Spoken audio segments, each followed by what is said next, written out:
నమస్కారం. ఏరువాక బులెటిన్ కు స్వాగతం. ముందుగా ముఖ్యాంశాలు. కాలాన్ని బట్టి చేయవలసిన వ్యవసాయ పనులు, ఆరుతడి పంటలను సాగు చేయాలంటున్న నిపుణులు, మెట్ట వ్యవసాయంలో పాటించవలసిన పద్ధతులు, నేల స్వభావాన్ని బట్టి సాగు చేస్తేనే అధిక దిగుబడులు, అందివస్తున్న ఆధునిక వ్యవసాయ పరికరాలు, పంటల నాణ్యత కాపాడటంలో తగిన సూచనలు, వరి పంటలో తరచుగా వచ్చే చీడపీడలు, పంటను రక్షించుకోవడానికి ఉపయోగపడే మందులు. వాతావరణ పరిస్థితులపై ఆధారపడి సకాలంలో సాగు పనులు పూర్తి చేసుకోవాలి. వర్షపాతం ఈసారి ఆశించినంతగా లేదు. అయినా కొద్దిపాటి వర్షం రికార్డైంది. అంది వచ్చిన నీటిని సద్వినియోగం చేసుకొని వ్యవసాయ పనులు చేసుకోవాలి. రాబోయే 3 రోజుల్లో తేలికపాటి నుంచి ఓ మోస్తారు వర్షం పడే అవకాశం ఉందని వాతావరణ శాఖ చెప్తోంది.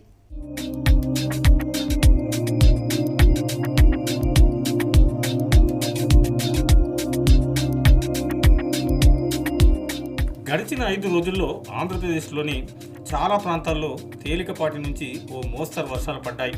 పగటి ఉష్ణోగ్రతలు 27 నుంచి 39 డిగ్రీల సెల్సియస్ కాగా రాత్రి ఉష్ణోగ్రతలు 20 నుంచి 30 డిగ్రీలు నమోదయ్యాయి.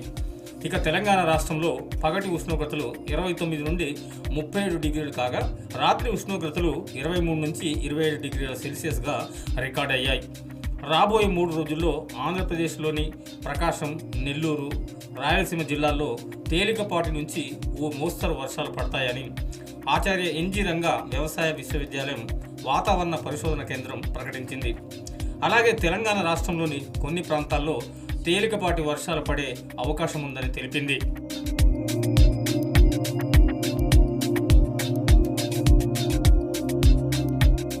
ఈ సమయంలో చేపట్టవలసిన వ్యవసాయ పనులను పూర్తి చేసుకోవాలి.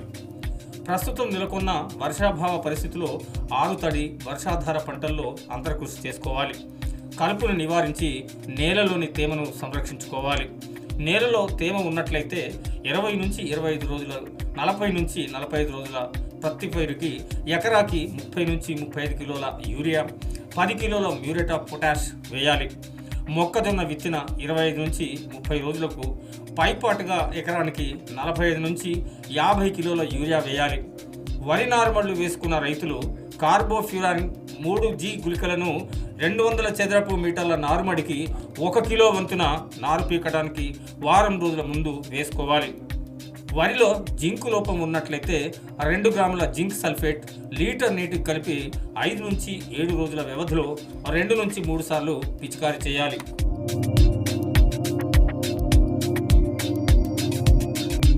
ముదురు నారుతో వరి నాట్లు వేసుకుంటే ఆకు చివరను తుంచివేయాలి. కుదురుకు 4 నుంచి 6 మొక్కలు నాటుకోవాలి.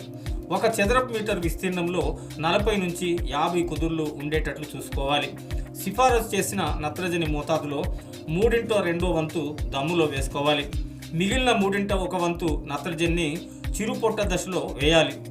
వరిలో ఉల్లికోడు, కాండం తొలుచు పురుగులు ఆశించకుండా ముందు జాగ్రత్తగా నాటిన 15 నుంచి 20 రోజుల లోపు ఎకరానికి కార్బోఫ్యూరాన్ 3G గుళికలు 10 కిలోలు లేదా పోరేట్ 4 కిలోలు వేసుకోవాలి.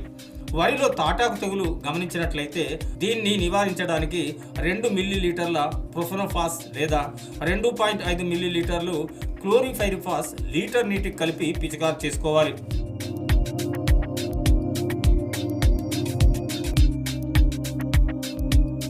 పత్తి పంటలో పిండి నల్లి ఉంటే పొలం గట్లపై ఉన్న కలుపు మొక్కలను పీకి నాశనం చేయాలి. పురుగు ఉధృతిని బట్టి 3 మిల్లీలీటర్లు ప్రొఫెనోఫాస్ లేదా 2 గ్రాముల ఎసిఫేట్ మందుని లీటర్ నీటికి కలిపి పిచికారీ చేయాలి. ట్యాంకు నీటిలో 10 గ్రాముల డిటర్జెంట్ని కలిపి పిచికారీ చేయాలి. వర్షాభావ పరిస్థితి వల్ల రసం పీల్చే పురుగులు పంటకు ఆశించే అవకాశం ఉంది. వీటిని అరికట్టడం కోసం మోనోక్రోటోఫాస్ మందు నీటిని 1:4 నిష్పత్తిలో కలిపి లేత కాండంపై మెత్తటి బ్రష్తో విత్తిన 20 నుంచి 40 రోజులకు పూయాలి. అవసరాన్ని బట్టి 1.6 మిల్లీలీటర్ల మోనోక్రోటోఫాస్ లేదా 1.5 గ్రాముల ఎసిఫేట్ మందుని లీటర్ నీటికి కలిపి పైరుపై పిచికారీ చేయాలి.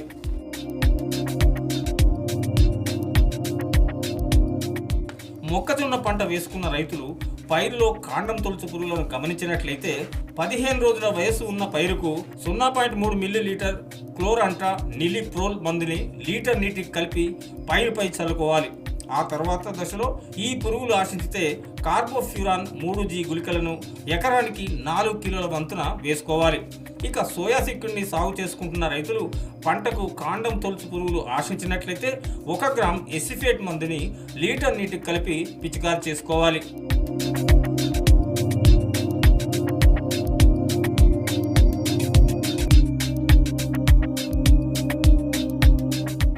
ఆంధ్రప్రదేశ్, తెలంగాణ రాష్ట్రాల్లో 65% వ్యవసాయం వర్షాధారంగానే జరుగుతుంది. మెట్ట సాగులో మెలకువలను తెలుసుకుంటే రైతులు అధిక దిగుబడులను సాధించవచ్చు.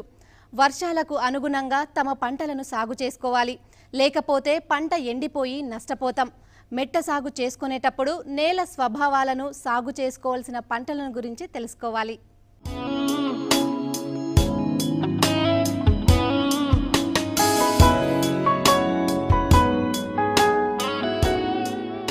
తెలంగాణ ప్రాంతంలో 700 నుంచి 1500 మిల్లీమీటర్ల వర్షపాతం, రాయలసీమలో 544 నుంచి 826 మీటర్ల వర్షపాతం ఉంటుంది.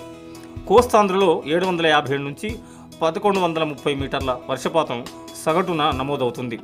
అన్ని ప్రాంతాల్లో మెట్ట సాగు ఎక్కువగా జరుగుతోంది. 2 రాష్ట్రాల్లో ఎక్కువగా ఎర్ర నేలలు, కొద్ది శాతం నల్ల నేలలు ఉన్నాయి. ఎర్ర నేలలు లోతు తక్కువగా ఉండి నీటిని నిల్వ ఉంచుకునే సామర్థ్యం తక్కువగా ఉంటుంది. వర్షం నీరు ఎక్కువగా నష్టపోతాం.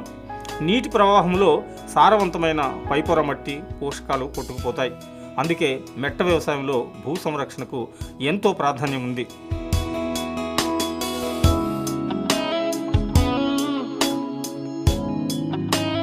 ఎర్ర నేలల్లో వాలుకు అడ్డంగా దుక్కు దున్నాలి. అంతర్కృషి చేయడం వల్ల నీటి ఒరవడిని ఎక్కడికక్కడ అరికట్టవచ్చు. ఎక్కువ నీటిని భూమిలో ఇంకేలా చేయొచ్చు.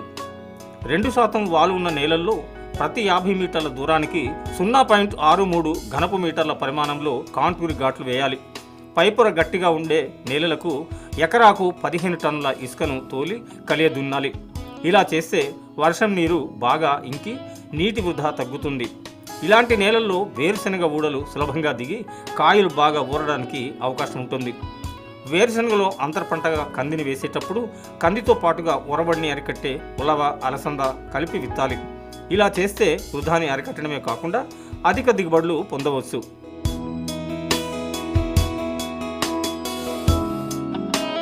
నల్ల నేలకు నీటిని నిల్వ ఉంచుకునే శక్తి అధికంగా ఉంటుంది. వర్షం నీరు త్వరగా ఇంకిపోదు. ఫలితంగా ఎక్కువ శాతం నీరు, మట్టి కొట్టుకుపోతాయి. ఈ రకం నేలల్లో అధిక దిగుబడులు సాధించడానికి భూ సంరక్షణ, దున్నటంలో కొత్త సాంకేతిక పద్ధతులను అవలంబించాలి. నల్ల నేలలకు 0.8 ఘనపు మీటర్ల గ్రేడెడ్ గట్లు చేయాలి. గట్ల పైభాగంలో 0.1 నుంచి 0.25% వాలుతో నీరు పోయే కాల్వలను ఏర్పాటు చేసుకోవాలి. ఈ కాల్వలను పెద్ద కాల్వలతో కలిపి నేల కోత కాకుండా నీరు బయటకు పోయే విధంగా చూసుకోవాలి. నేలలో వెడల్పుగా బోదెలు, కాల్వలు తయారు చేసుకోవాలి. ఈ వెడల్పు బోదెలపైనే మనం విత్తుకోవాలి. కాల్వలు అధికంగా ఉండే నీటిని బయటకు పంపించడానికి ఇవి ఉపయోగపడతాయి. ఎకరాకు 8 టన్నుల పశువుల ఎరువును వేస్తే నీరు బాగా ఇంకుతుంది.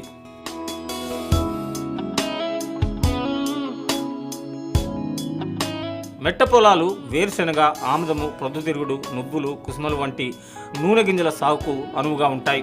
కంది, పెసర, మినుము, ఉలవ, శనగ, సోయా చిక్కుడు వంటి అపరాలను కూడా పండించుకోవచ్చు. అంతేకాకుండా జొన్న, సజ్జ, కొర్ర వంటి చిరుధాన్యాలను, పత్తి వంటి వాణిజ్య పంటను కూడా పండించుకోవచ్చు. వేరుశెనగను సాగు చేసేటప్పుడు సన్నని విత్తనాలను కూడా విత్తడానికి ఉపయోగించుకోవచ్చు. దీనివల్ల దిగుబడుల్లో ఎలాంటి తేడాలు రావు. వర్షం పడిన తర్వాత నేలలో తగిన తేమ ఉంటే వేరుశెనగను విత్తుకోవచ్చు. సాధారణంగా వాడుకలో ఉన్న విత్తే గొర్రెలనే కాకుండా అనంత వేరుశెనగ విత్తే పరికరాన్ని వాడుకోవాలి. ఇది తక్కువ కాలంలో తగిన లోతులో ఎక్కువ ఎకరాలను విత్తుతుంది.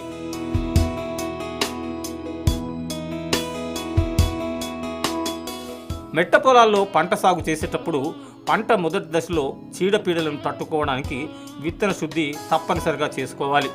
వేరుశెనగను ఆశించే వేరు పురుగును నివారించడానికి కిలో విత్తనానికి 6.4 మిల్లీలీటర్ల క్లోరిపైరిఫాస్ మందుతో విత్తన శుద్ధి చేయాలి. తామర పురుగుల ఉధృతిని తగ్గించడానికి కిలో విత్తనాన్ని 2 మిల్లీలీటర్ల ఇమిడా క్లోప్రిడ్తో విత్తన శుద్ధి చేయాలి. వేరుశనగలో అంతర పంటగా కంది విత్తనం వేసేటప్పుడు 8 కిలోల నత్రజని, 8 కిలోల భాస్వరం, 8 కిలోల పొటాష్ ఇచ్చే ఎరువులను వేయాలి.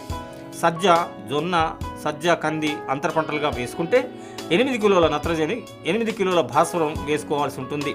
విత్తిన నెల తర్వాత వర్షం వస్తే ఎకరాకు 8 కిలోల నత్రజనిని పైపాటుగా వేయాలి.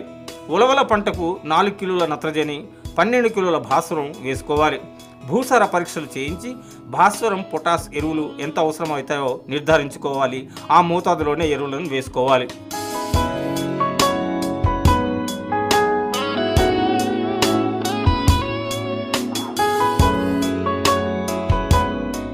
ఏరువాకలో చిన్న విరామం.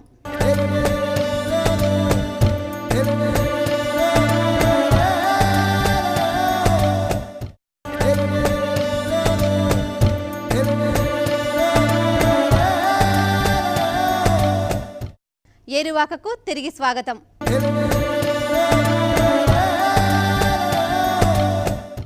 మానవ వికాసంలో వ్యవసాయం ఓ గొప్ప విప్లవం. ఆహారం కోసం ప్రకృతిపై ఆధారపడిన మనం వ్యవసాయాన్ని కనుగొని అభివృద్ధి వైపు అడుగులు వేశాం. నాటి నుంచి నేటి వరకు వ్యవసాయంలో ఎన్నో కొత్త ఆవిష్కరణలు జరిగాయి. వ్యవసాయ ఉత్పత్తులను వినియోగించడంలో సాంకేతిక పరిజ్ఞానాన్ని వాడుతున్నాం. అందివస్తున్న ఆధునిక పరికరాలను ఉపయోగించుకుంటే పంట ఉత్పత్తుల నాణ్యతను కాపాడుకోవచ్చు.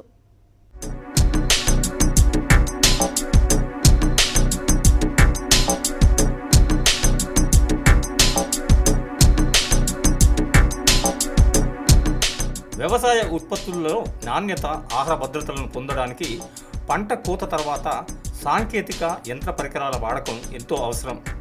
దీంతో పంట గింజల ఉత్పత్తిలో జరుగుతున్న 15% నష్టాన్ని అరికట్టగలుగుతాం. అంతేకాక పండ్లు, కూరగాయల ఉత్పత్తుల్లో కోల్పోతున్న దాదాపు 40% నష్టాన్ని నివారించుకోగలం. అంటే సుమారు 85,000 కోట్ల రూపాయల ఉత్పత్తులను తిరిగి ఉపయోగించుకోవచ్చు. విదేశాల ఉత్పత్తుల తాకిడిని తట్టుకోవాలంటే అంతర్జాతీయ మార్కెట్లకు అనుగుణంగా మన వ్యవసాయ ఉత్పత్తుల నాణ్యత బాగా పెరగాలి. పంట అనంతరం రైతులు తమ పొలాల్లో ఉపయోగించే పరిజ్ఞానం, ప్రాసెసింగ్ పరికరాలు, మిషనరీలు పంట ఖర్చును తగ్గించి నాణ్యత పెరగడానికి దోహదపడతాయి.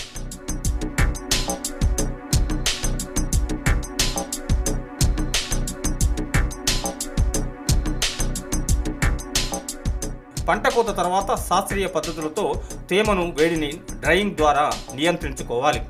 పంటను తూర్పారబోసి ఆరబెట్టాలి. పంటను శుభ్రపరిచి సరిగా ప్యాకింగ్ చేయాలి.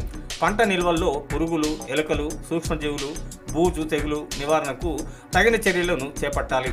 ఇవన్నీ చేయకపోతే నష్టం వాటిల్లుతుంది. అంతేకాకుండా చెత్త, ధూళి, జంతు పక్షి అవశేషాలు, వెంట్రుకలు, రసాయన పురుగు మందుల అవశేషాల వల్ల పంట నాణ్యత దెబ్బతిని తీవ్ర నష్టం వాటిల్లుతుంది. ప్రస్తుతం ఉన్న సరళీకృత ఆర్థిక విధానాలతో దేశ విదేశీ ప్రమాణాలను అందుకోవాలంటే ఈ నష్టాలను అధిగమించాల్సిన అవసరం ఎంతైనా ఉంది. పంట అనంతరం చేపట్టే పనులకు మార్కెట్లో అనేక రకాల యంత్ర పరికరాలు అందుబాటులో ఉన్నాయి. 2 లక్షల నుంచి 4 లక్షల విలువ చేసే పంట నూర్చే యంత్రంతో వరి, గోధుమ, జొన్న, మొక్కజొన్న పంటలను నూర్చవచ్చు. ఇది గంటకు 30 క్వింటాళ్ల వరిని, 5 క్వింటాళ్ల గోధుమను, దాదాపు 8 క్వింటాళ్ల జొన్న, శనగలను నూర్చుతుంది. అంతేకాక 40 నుంచి 60 క్వింటాళ్ల మొక్కజొన్నలను కూడా నూర్చుతుంది. పంటలను తూర్పారబట్టడానికి ఎన్నో యంత్రాలు మనకు అందుబాటులో ఉన్నాయి. చేతితో నడిపే యంత్రం గంటకు 4 నుంచి 5 క్వింటాల ధాన్యాన్ని శుభ్రపరుస్తుంది. దీని ధర 9,000 రూపాయలు. కరెంటు లేదా డీజిల్తో నడిపే కోత యంత్రం 95,000 రూపాయలు ఉంటుంది. ఇది 3 నుంచి 5 హెచ్పితో నడుస్తుంది. జల్లెడలను మార్చుకుంటూ వరి, జొన్న, మొక్కజొన్న, పొద్దుతిరుగుడు పంటలను నూర్చి తర్వాత శుభ్రపరుస్తుంది. వరిని ఆరబెట్టడానికి 2 లక్షల రూపాయల యంత్రం మార్కెట్లో లభిస్తుంది. ఇది ధాన్యంలోని 22% తేమను 13% అతి తక్కువ సమయంలో మారుస్తుంది.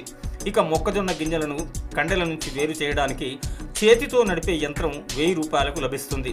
ఇది గంటకు 20 నుంచి 25 కిలోల గింజలను వేరు చేస్తుంది. కరెంటు, డీజిల్తో నడిపే యంత్రం అయితే 80,000 రూపాయలు అవుతుంది.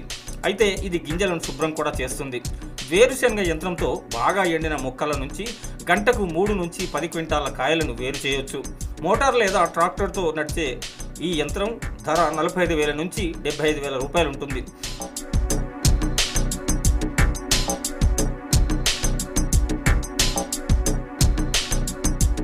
వేరుశనగ కాయల నుంచి గింజలను వేరు చేయడానికి 25,000 నుంచి 40,000 రూపాయల యంత్రం లభిస్తుంది. ఇది గంటకు 200 నుంచి 1,500 కిలోల గింజలను వేరు చేస్తుంది. అంతేకాకుండా బ్లోయర్ సాధనంతో గింజ పొట్టును కూడా తొలగించి శుభ్రపరుస్తుంది. చేతితో నడిపే యంత్రం 800 రూపాయలకే దొరుకుతుంది. కానీ దీంతో గంటకు 50 కిలోల గింజలను మాత్రమే ఒలిచే వీలుంది. ఆముదం కాయలను పగలగొట్టి గింజలను వేరు చేయడానికి 4,000 రూపాయలతో చేతితో నడిపే యంత్రం అందుబాటులో ఉంది. ఇది గంటకు 100 కిలోల గింజలను వేరు చేస్తుంది. అదే కరెంటుతో నడిపే యంత్రం అయితే గంటకు 200 నుంచి 250 కిలోల గింజలను వేరు చేస్తుంది. 2 HP మోటార్తో పనిచేసే దీని ధర 24,000 రూపాయలు. పొద్దుతిరుగుడు పూల నుంచి గింజలను వేరు చేయడానికి కూడా ఒక యంత్రం అందుబాటులో ఉంది. చేతితో సులభంగా నడపగలిగే ఈ యంత్రం వెల 40,000 రూపాయలు. మినుములు, పెసలు, కందులు వంటి అపరాలను పప్పుగా మార్చడానికి పప్పు మర యంత్రం అందుబాటులో ఉంది. రోజుకు 20 బస్తాలు లేదా 125 కిలోలను పప్పుగా మార్చవచ్చు. 80 నుంచి 82% రికవరీతో గుళ్ళు కానీ బద్దపప్పు కానీ చేసుకునే వీలుంది. దీని ధర 75,000 రూపాయలు ఉంటుంది. ఇదే విధంగా మిరప, పసుపు పంటకు కూడా తగిన యంత్రాలు మార్కెట్లో లభిస్తున్నాయి.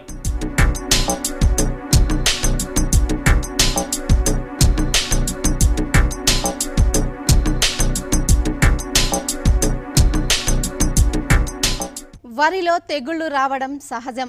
ఈ పంటలో వచ్చే తెగుళ్లను ఎప్పటికప్పుడు గుర్తించి అరికట్టుకోవాలి. ఈ ఆహార పంటలో వచ్చే తెగుళ్లని సకాలంలో గమనించి దాని నివారణకు తగిన మందులను వాడుకోవాలి. ఒక పంటకు నిర్దేశించిన తెగుళ్ల మందుని మరో పంటకు ఉపయోగించుకోవద్దు. వరి పంటను పండించుకునే ముందు దానిలో వచ్చే చీడపీడలపై అవగాహన కలిగి ఉండాలి.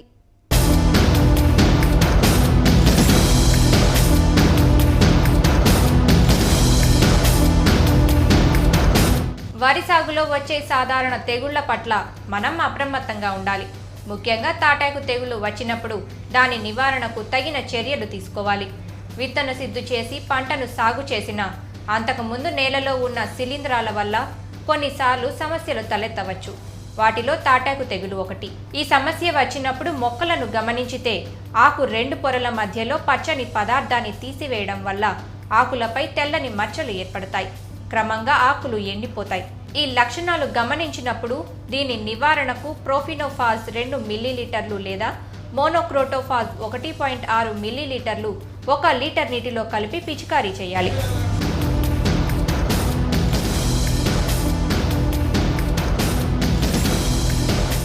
వరి మొక్కలో వెన్ను అభివృద్ధి చెందుతున్న దశలో కంకినల్లి తెగులు వచ్చే అవకాశం ఉంది. ఈ తెగులును గుర్తించాలంటే పైరును గమనించాలి.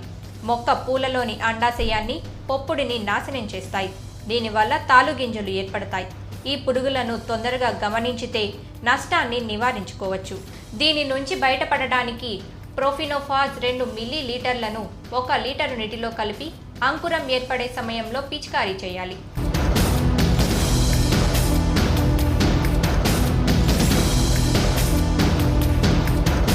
వరి అగ్గి తెగులు సమస్య కూడా వస్తుంది. ఆకుపై నూలుకండే ఆకారంలో గోధుమ రంగు మచ్చలు ఏర్పడతాయి. చివరి ఆకుల వరకు పూర్తిగా ఎండిపోయి తగలబెట్టినట్టు ఆకులు కనబడతాయి. పైరు పూత దశలో వెన్ను, మెడ భాగంలో ఈ తెగులు సోకితే మొక్క మెడ విరిగి తాలు గింజలు ఏర్పడతాయి. దీనివల్ల పంట చాలా వరకు నష్టపోతాం. ఈ తెగులు నివారణ కోసం అగ్గి తెగులు తట్టుకునే వరి వంగడాలను ఎంచుకోవాలి. ఒకవేళ ఈ తెగులు కనిపించినప్పుడు 1.5 మిల్లీలీటర్ల ఐసోప్రోథియోలైన్ 1 లీటరు నీటిలో కలిపి పైరుపై పిచికారీ చేయాలి.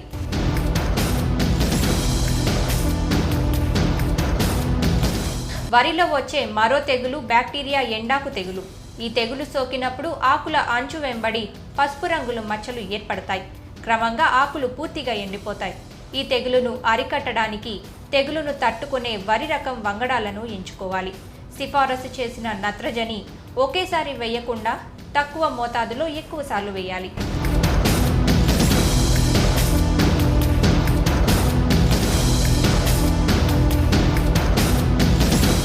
సాధారణంగా వచ్చే మరో తెగులు పాము పొడ తెగులు. పిలకలు పెట్టే దశ నుంచి చివరి దశ వరకు ఈ తెగులు ఆశించే అవకాశం ఉంది. మొక్కల కింద భాగంలో ఆకులపై గోధుమ రంగు మచ్చలు ఏర్పడతాయి.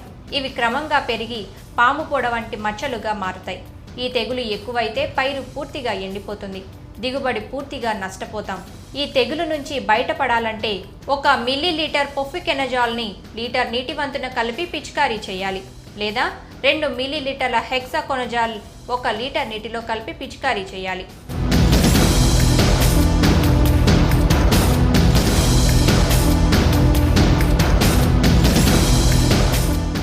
తమలపాకులకు ఏడాది పొడుగునా మార్కెట్లో డిమాండ్ ఉంటుంది. ఇది ఆచార వ్యవహారాల్లో చాలా ప్రాధాన్యం కలిగి ఉంది. ఆకువక్కల ఉపయోగం ప్రతి పూజలో ఉంటుంది. పాన్ తయారీలో ఈ ఆకులే ప్రధానం. కాబట్టి తమలపాకుల సాగు కలిసి వచ్చే పంటని మనం చెప్పుకోవచ్చు.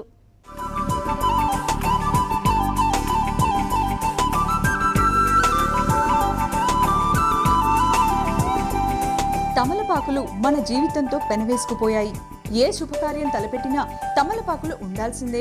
అది పెళ్ళైనా పేరంటమైనా తమలపాకు తప్పనిసరి. దీనికి సున్నం కాసు రాసుకుని వక్కతో కలిపి తింటే ఆ మజానే వేరుగా ఉంటుంది. తమలపాకులకు మార్కెట్లో అందుకే ఎప్పుడూ డిమాండ్ ఉంటుంది. దీన్ని సాగు చేసుకుంటే మంచి లాభాలు రావడం ఖాయం. ఈ సాగులో కొన్ని మెళుకువలు పాటిస్తే అధిక దిగుబడి సాధించవచ్చు. ఈ పంట తీరు ఏమిటో పరిశీలిద్దాం.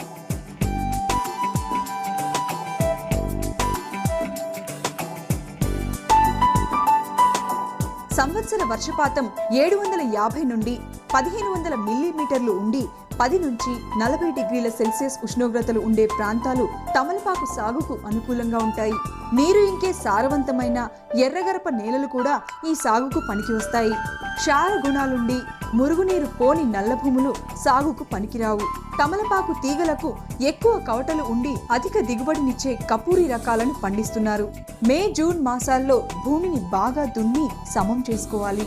ఎకరాకు 16 నుంచి 20 కిలోల అవిసె విత్తనాలను సాలుకు 1 మీటర్ దూరంలో ఉంచి సాలులో ఒత్తుగా విత్తాలి. అవిసె విత్తనాలను ఉత్తరం దక్షిణం దిక్కులో మాత్రమే విత్తుకోవాలి. విత్తిన 2 నెలల తర్వాత సాళ్ల మధ్య మట్టిని చెక్కి అవిసె మొదళ్ల దగ్గర వేసి కయ్యలు చేసుకోవాలి. ఈ కయ్యల దగ్గర 50 సెంటీమీటర్ల లోతు, 20 సెంటీమీటర్ల పొడవు, 10 సెంటీమీటర్ల వెడల్పు గల గుంతలను తవ్వుకోవాలి. ఇవి 20 సెంటీమీటర్ల ఎడం ఉండే విధంగా తయారు చేసుకోవాలి. ఎకరాకు 20,000 తమలపాకుల తీగలను నాటుకోవాలి.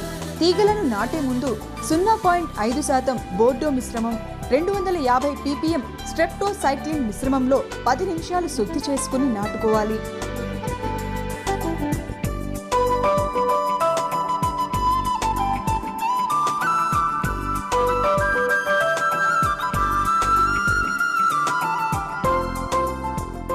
విత్తనపు తీగను ఆరోగ్యవంతమైన తోట నుంచి సేకరించుకోవాలి. నాటడానికి ముందు నీరు పెట్టే కాలువలు, మురుగునీరు పోయే కాలువలను ఏర్పాటు చేసుకోవాలి. తీగ నాటిన రోజు నుంచి 3 రోజుల వరకు 2 పూటలా నీరు కట్టాలి. ఆ తర్వాత రోజు మార్చి రోజు 3 సార్లు సాయంత్రం వేళ నీరు పెట్టాలి. తర్వాత 10 రోజులకోసారి ఒక తడి వంతున నీరు పెట్టాలి. చిగురించిన తీగలను పెరగడం ప్రారంభమైన 15 రోజులకు జమ్ముతో అవిసె ముక్కలను కట్టిపాకించాలి. ఈ పనిని 15 లేదా 20 రోజులకు ఒకసారి చేయాలి. వేగంగా వీచే గాలులకు అవిసె మొక్కలు జరిగే ప్రమాదం ఉంటుంది. కాబట్టి వీటిని ఒకదానికొకటి తాడుతో కట్టి సాలు చివర నాటిన వెదురు గడులకు కట్టాలి. సరిపడేంత వెలుతురు, నీడ ఉండే విధంగా అవిసె కొమ్మలను కత్తిరించుకోవాలి. తెగులు సోకిన ఆకులను, తీగలను ఎప్పటికప్పుడు ఏరివేసి కాల్చివేయాలి. 2 సంవత్సరాలకు ఒకసారి మొక్కజొన్నతో పంట మార్పిడి చేయాలి.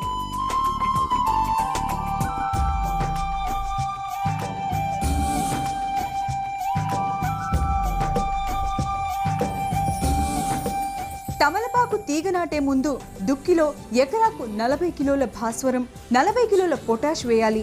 తీగ నాటిన 2 నెలల నుంచి నత్రజనిని వేపపిండి, యూరియా 1:1 వంతున సంవత్సరానికి 4 నుంచి 6 దఫాలుగా వేసుకోవాలి. ఎకరాకు 1 టన్ను వంతున జిమ్సన్ వేసుకోవాలి. నాటిన 2 నెలలకు ఆకులు కోతకు వస్తాయి. తర్వాత ప్రతి నెల ఆకులను ఇనుపగోరు సహాయంతో కోయాలి. మొదటి సంవత్సరంలో తోట నుంచి ఎకరాకు 30 నుంచి 40 పంతాల దిగుబడి వస్తుంది. పంతం అంటే 100 ఆకులు. 2వ సంవత్సరంలో 40,000 పంతాల దిగుబడి వస్తుంది. ఏప్రిల్, మే మాసాలకు తమలపాకు తీగలు 4 నుంచి 5 మీటర్ల ఎత్తు పెరుగుతాయి. అప్పుడు ఆకులు కోయడం కష్టమవుతుంది. అంతేకాకుండా వేసవిలో వచ్చే గాలులకు తీగ బరువుకు తోటలు పడిపోతాయి. కాబట్టి తీగను అవిసెకాండం నుంచి వేరు చేసి కింద ఉన్న ఆకులు కొమ్మలు తీసివేయాలి. ఆ తర్వాత తీగను చుట్టగా చుట్టిన భాగాన్ని భూమిలో పాతి అవిసెకాండపు మొదలకు కట్టాలి. చివరి 50 సెంటీమీటర్ల తీగ భాగాన్ని అవిసె మొక్కకు కట్టి పాకనీయాలి. దీన్ని దింపకం అని పిలుస్తారు.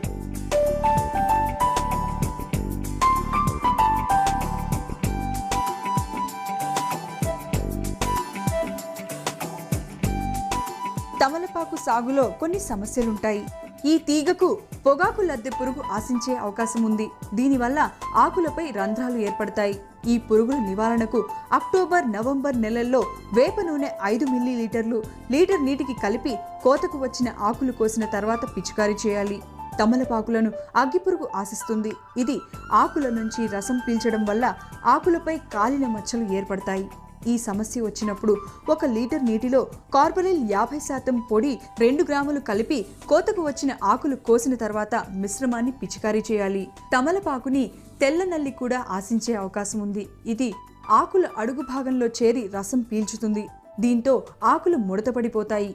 ఎర్రనల్లి ఆశించినప్పుడు ఆకులు అడుగు భాగంలో ఎరుపు లేదా గోధుమ రంగు మచ్చలు కనిపిస్తాయి. ఈ జాగ్రత్తలు పాటిస్తే ఆశించిన తమలపాకుల దిగుబడి వస్తుంది. నాణ్యమైన పంట దక్కుతుంది.